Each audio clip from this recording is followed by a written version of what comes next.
Good afternoon, everyone. I want to start today by informing you that this morning, a member of my governor's office learned that they had tested positive for COVID-19. This individual started to feel unwell on Thursday, March 26th, and immediately went home. That same day, we sent everyone that works in the governor's office home and had a professional multi-hour deep cleaning done. We had already earlier in March significantly reduced our in-office staff and directed all those who could to work at home. These are the same instructions that I've asked offices across the state to follow. Back then, we also implemented temperature checks for anyone still coming into the Thompson Center. Those temperature checks have continued. Following the staffer's exit from the office, we reduced in-office staff in the governor's office even further to a critical few, asking all of those who are staying at home to self-isolate as the medical professionals advised. We also put in place additional protocols about in-office and out-of-office behavior. The individual who tested positive continues to isolate at home, and it has now been 12 days since that person left the office, and none of our remaining in-office staff have demonstrated symptoms. I'm incredibly happy that this member of my team is doing so well. This is an anxious time for everyone, and it should be a cautionary tale that even among those who are most attentive and taking the most precautions, it is still possible to get the virus if you leave home and interact with others. So let this just affirm what we already know. Nobody is immune. Now, I've said all along that this would get worse before it gets better. But speaking the truth in no way softens the blow when it does, in fact, get worse. And it has been reported to me, and I'm deeply saddened to say, that in the last 24 hours, we have had 73 fatalities in the battle against COVID-19, our largest single-day increase to date. There are so many tragedies here. The countless family members, loved ones, friends, and neighbors who grieve, the indefinite delay of funerals and celebrations of life, the fact that this will not be the last day that we say goodbye to our fellow Illinoisans because of the terrible toll of COVID-19. It's okay to let yourself feel all the pain that there is to feel today.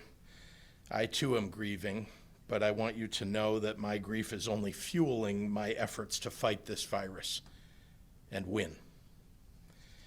Let these numbers today be a terrible reminder that this pandemic is deadly serious, so stay at home.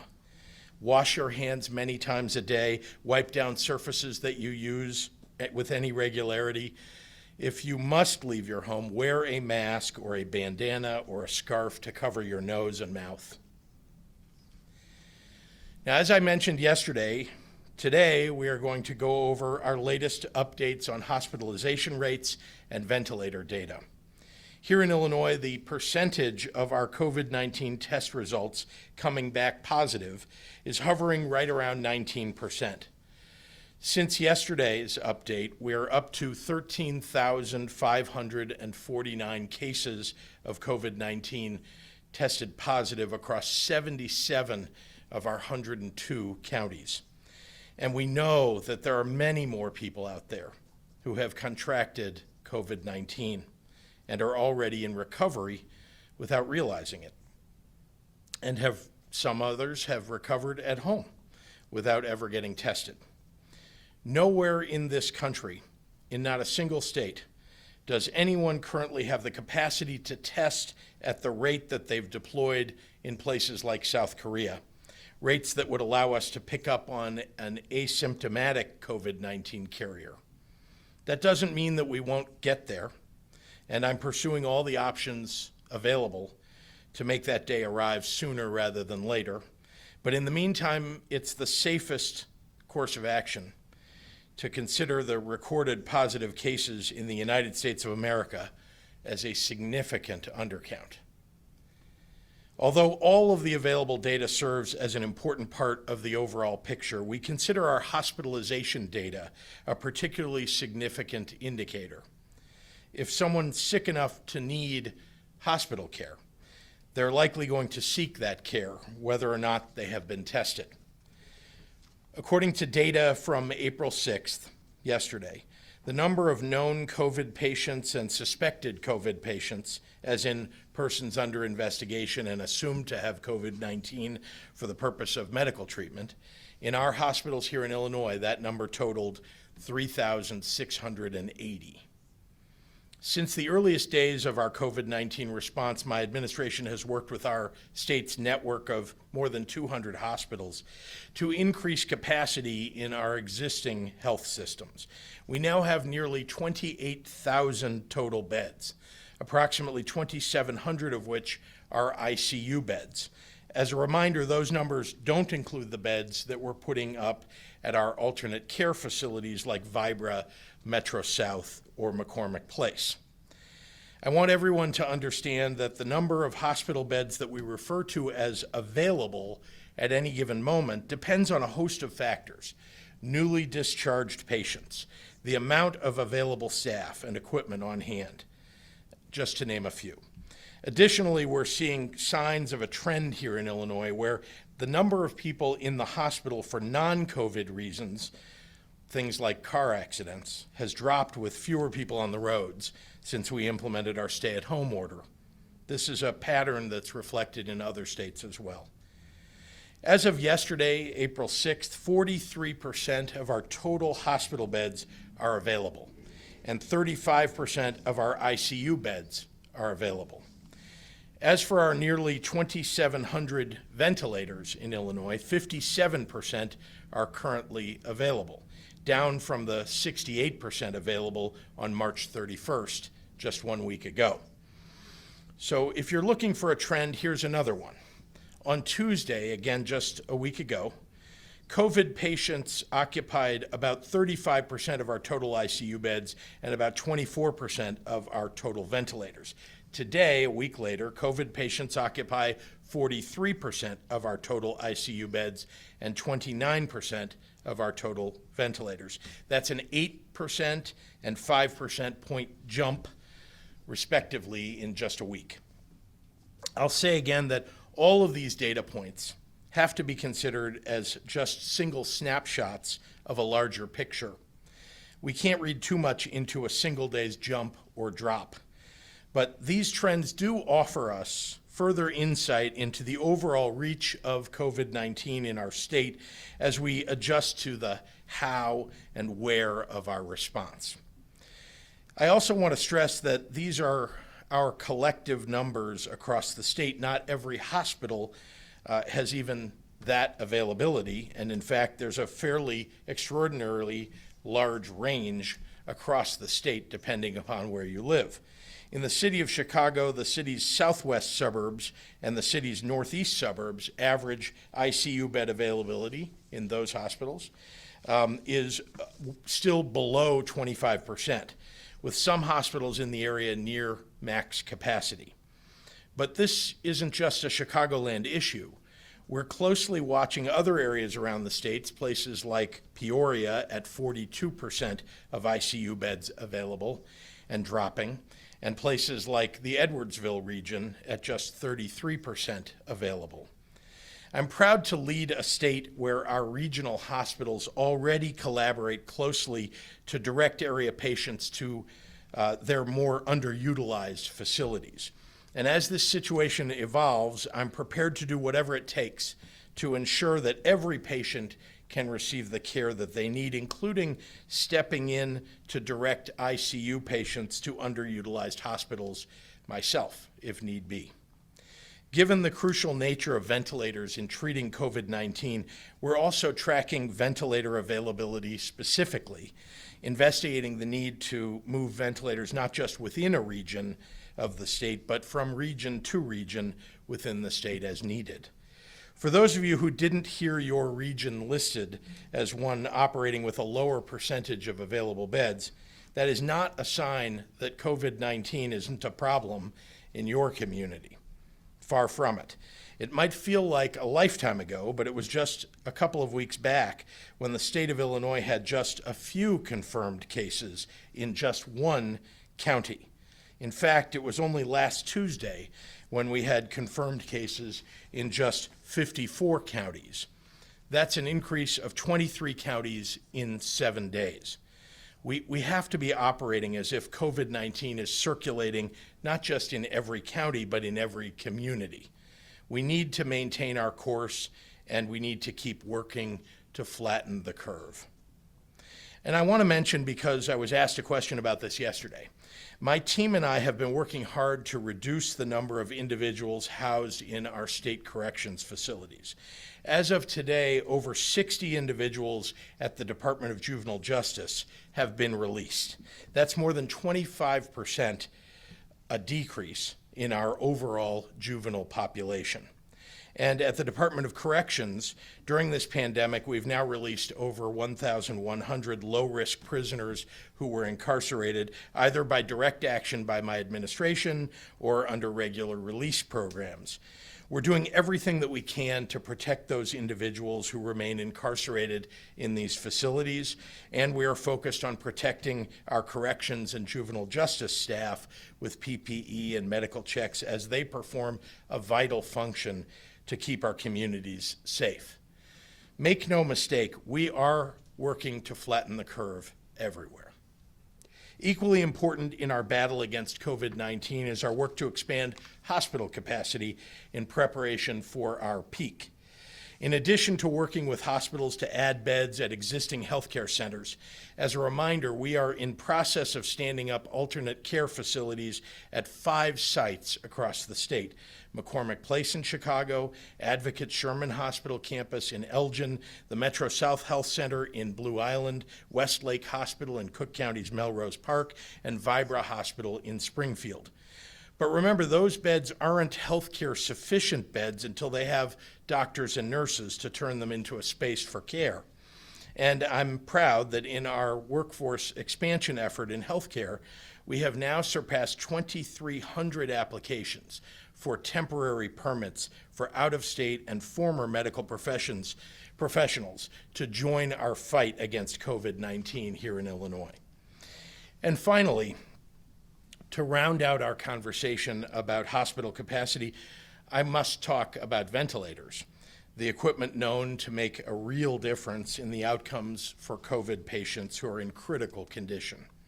First and foremost, I want to express my gratitude, my genuine, sincere gratitude, to the people of California and to the governor of California, Gavin Newsom, who sent us 100 ventilators overnight for use by patients here in Illinois. It is truly incredible to work with elected officials across the nation who are providing true leadership. My pledge to the state of California and to every other state and territory is that when we can, once we are past our peak, Illinois will pay it forward. We will pay it forward in any way that we can, including passing along these ventilators to the next hotspot in the nation and any that we may be able to spare.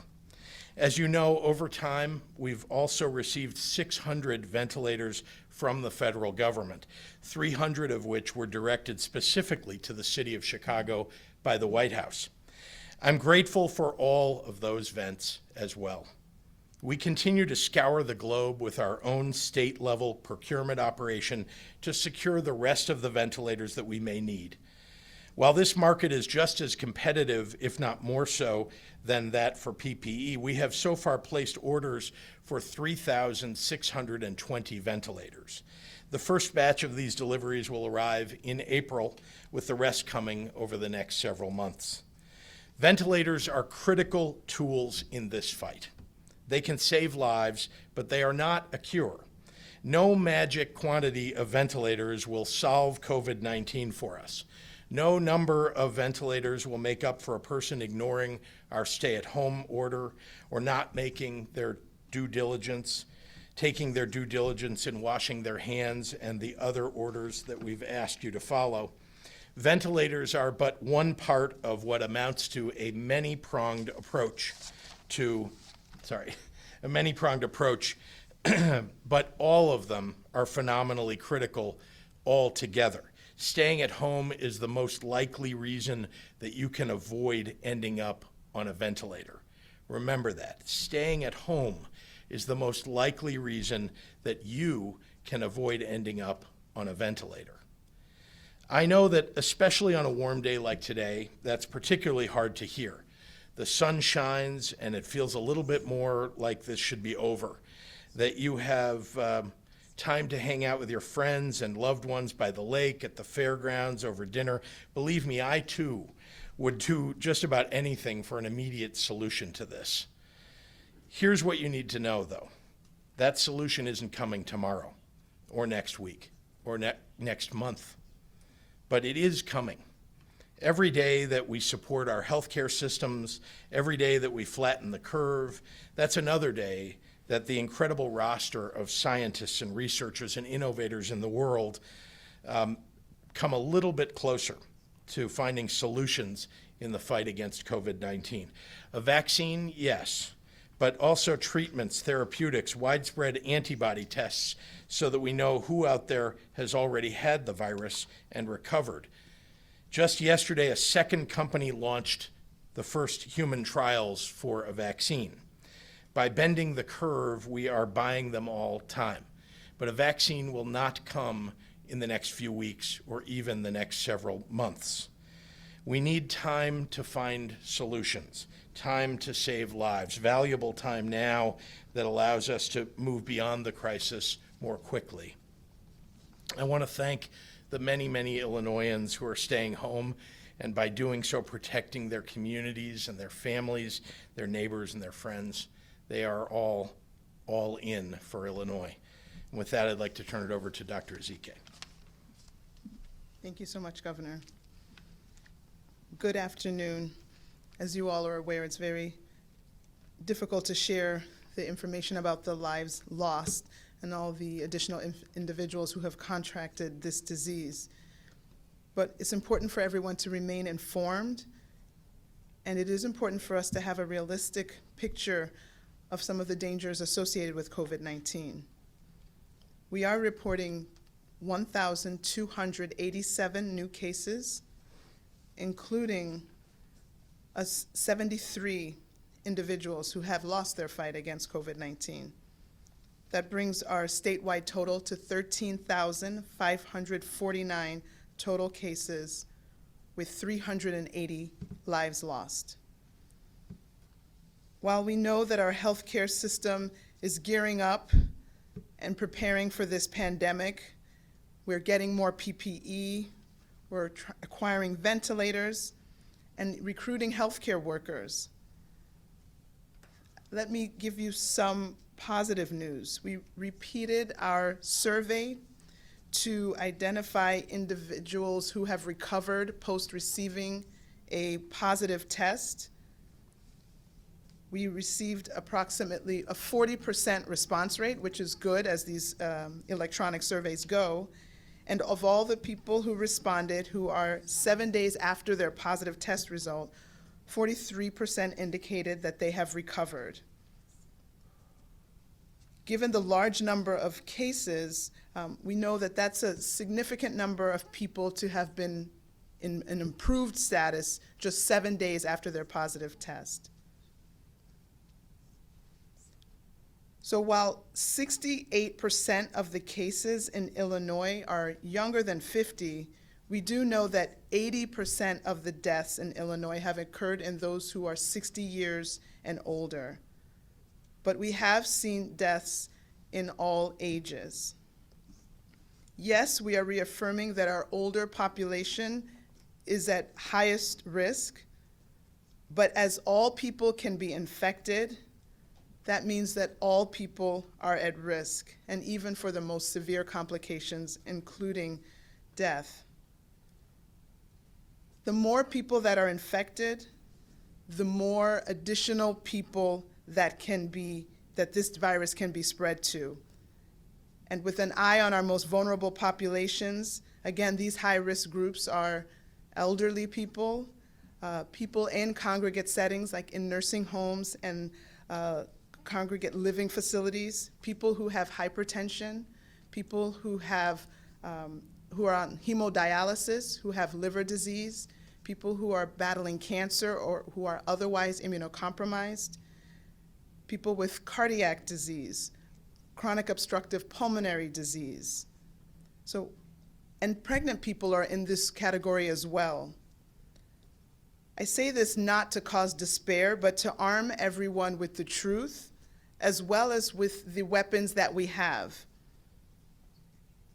In normal battle, you show up to the fight, but for this battle, the winning strategy is to stay at home. It's to retreat, it's to be in the house, wash your hands frequently, cover your face, your mouth and your nose, keep 6 feet of distance if you have to go out.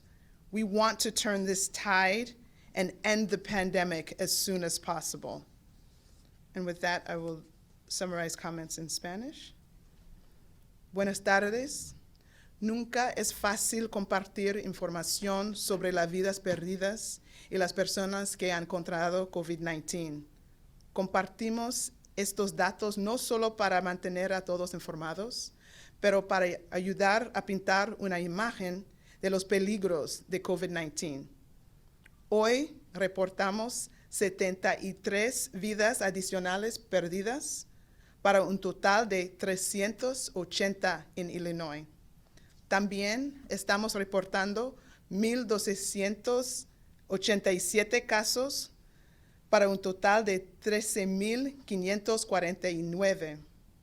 Sabemos que nuestro sistema de atención médica está trabajando duro durante esta pandemia y estamos trabajando para obtener más PPE, más ventiladores y más trabajadores de la salud. Pero hay buenas noticias.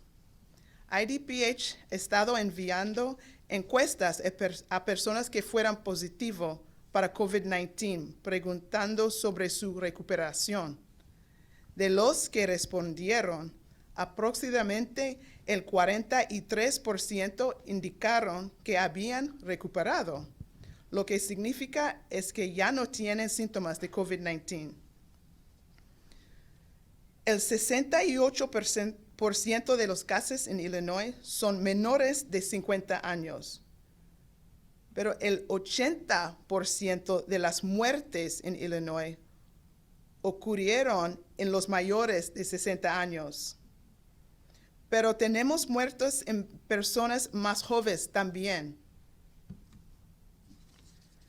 Nuestra población mayor está sufriendo más graves, pero también muestra que personas de todas las edades están infectados con este virus.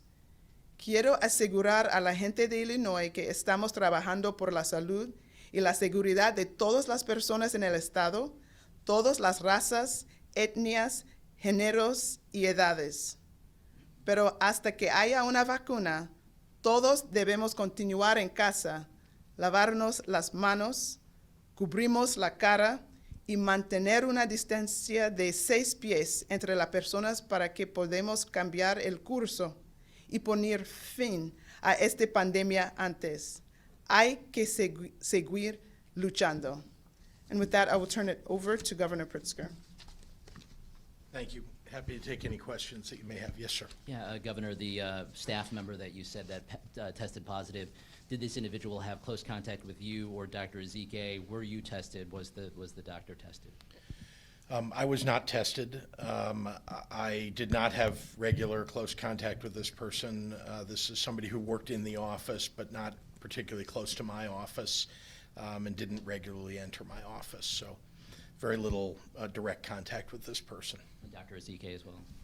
Yeah, I think that This is Same it's the situation. And again, remember that testing typically would come after the symptoms developed, but was not tested either. And just a question regarding the report of the state's procurement of cadaver bags.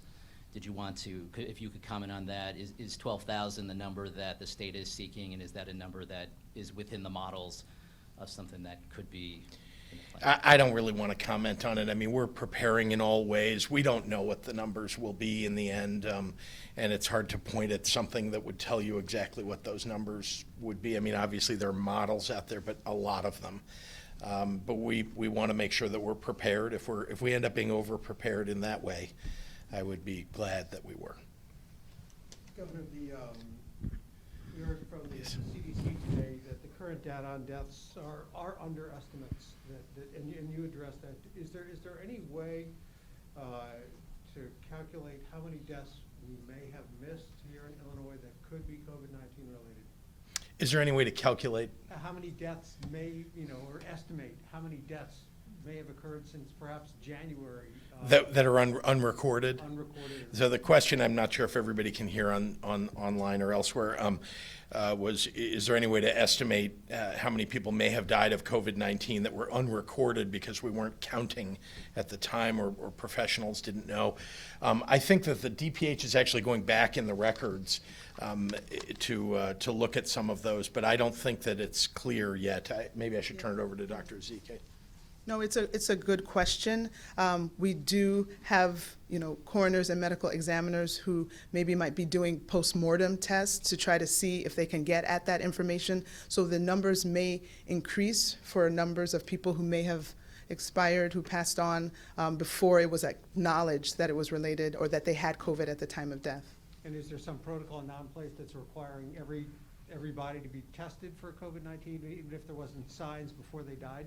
Yeah, so there's not a protocol that's been put out by DPH, but I think people are taking the totality of the case and trying to decide who might be appropriate for testing and not. And so we might get some adjustment of our numbers, and we will update you with those numbers on our website and as we report out. We'll do a couple more from the room, and then we got to go online. Yes, sir, Ed. Dr. Zike, you had I mentioned. think, Ed, did you have a question? Yeah, yes, sir. You bet. Do you want local law enforcement to enforce your stay-at-home order to the point of arresting citizens? Look, I have not encouraged that. That is up to local law enforcement and to local entities. Cities and counties, some of them are looking at passing ordinances, for example, and some of them have declared their own states of emergency. There are situations like what I read about in Quincy where there were several parties, 2 parties that I'm aware of that occurred. And look, I think we're asking people to do the right thing. And most people, the vast majority of people, are doing the right thing. But if people are encouraging others to get together in groups of more than 10 or to not socially distance, I mean, I think at some point it is worthy of considering a real consequence. Okay, and then you mentioned sort of everyday citizens. I want to ask you about that. How about someone who's at their home, right, and they look next door and there's, something going, 50 people in the lawn? Do you encourage them to call local law enforcement? I do. I would. Thank you, sir. We'll do one more question in the room. You mentioned law enforcement. We've noticed state police out there that they don't seem to be pulling people over. Has there been some directive from your office to state police to conduct traffic enforcement differently? We've seen vehicles parked out in the middle of expressways, state police with their lights on, just there as a warning, trying to get people to slow down. No, I have not given any directive like that. Okay, we'll go to questions online. Hospital executives have told us they're prepared to share 1 ventilator with 2 patients. Is the state advising hospitals to do this? Wouldn't this effectively double the number of patients who could be treated by ventilators we do have? So the process of allowing a ventilator to be used by 2 people is not one that should be encouraged. It is one that would be an extreme last resort. We are trying to obtain ventilators from every corner of the earth that we can, so that there will be 1 ventilator available for someone who needs it, not 2 on 1 ventilator. So that's what I would have us focus on. I mean, that would be some extreme circumstance. And frankly, I've heard that the use of 2 people on 1 ventilator is something that isn't even medically considered appropriate in any way, because the machinery of a ventilator doesn't allow for adjustment for 2 different people on 1 machine. Do you have any regrets about anything you should have or shouldn't have done or said during this crisis? Oh, gosh. I think that's always a hard question to ask somebody in public life. Are there more things you could have done, or could you have done something differently? I suppose so. Every day, I ask myself about each decision that I make. Is there another choice here, or did I miss something? I can look back certainly and say, did I miss something that happened in the past? But look, we took action. We were quick, I think, to get on this subject when it was clear that just asking people to not gather in groups of 50 or 250, I think originally we said 250 and 1,000 being enforceable, 250, that seems like months ago now, right? But that's really about 4 weeks ago, and that's back when, there were very few cases. That didn't seem like enough, so we went to limiting the numbers of people getting together to a smaller number, and then closing bars and restaurants, and then closing schools, and then the stay-at-home order, and so on. And yet there are more things that could be done. But I wish I knew about this in January when the intelligence agencies seemed to know about it, and we could have begun building ventilators ourselves. To counteract COVID's impact on minorities, you said the state is reopening hospitals in those communities. You are saying that they will only serve Black and brown patients, or are you reopening them for good? If not, how does it close the racial health gap? No, we are not limiting it to a certain race. That's not the case. And people will be referred to those hospitals. I think the benefit, for the most part, will be that people don't show up as a matter of first resort to any of these alternate care facilities. They are referred to those facilities. And if it is near where someone lives, that will be a better place for them than some other location. And so it's really just a reference to the idea that we'll be able to serve more people, and many of the people who will go to those facilities will be perhaps closer to where they live. How do you respond to Rep. Blaine Wilhauer's suggestion that the longer we're quarantined, the more we delay herd immunity, which could ultimately lead to more people getting the virus? Okay. Folks, let me just point out that Great Britain went by this theory, that perhaps if we just let everybody get it, then everybody will have herd immunity faster, and everybody will be okay. Well, guess what? If you let everybody have it all at once, which is what happens when you just let it go, you overwhelm your healthcare system, and more people die. A lot of people can die. And so the suggestion that we should just let it happen so that the herd immunity occurs faster is an invitation for us to just let people die. And I won't do that. I will not do that. Can you provide more detail on the federal medical staff that is being sent to Illinois? How many people are being sent? Where are they being assigned, and what roles do they serve? So we are awaiting the final approval. We were told yesterday that we had approval to receive these medical staff. We're still awaiting final approval of them. They are intended to, as I now understand, to be assigned to we had field medical stations, those 250-bed packages that arrived for McCormick Place. Those personnel are intended, as I now understand, to staff McCormick Place and those locations. But there's no reason that we can't, if they are in fact assigned, and I assume they will be, there's no reason why we can't go back to the military and to the federal government and ask that we reassign some if that's appropriate. In terms of opening the state back up on May 1st, if you extend the stay-at-home order, would you consider opening up parts of Illinois, especially some counties that haven't been severely affected by COVID-19?